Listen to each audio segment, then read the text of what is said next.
I will be showing you how to replace the right LED light. The tools we will be using are cross screwdrivers, 3mm hex wrench.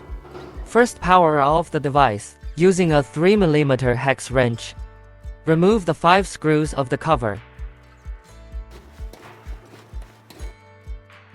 Then remove the cover. To replace the LED on the right, we need to unplug the cable connecting the main board. Then use a cross screwdriver to remove the left and right screws.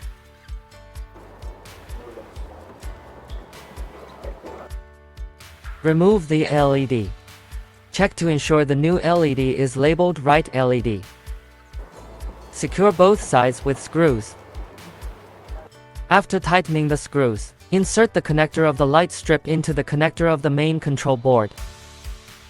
Right side LED light replaced. After replacement, reinstall the right cover. After tightening the screws, the entire replacement process is completed.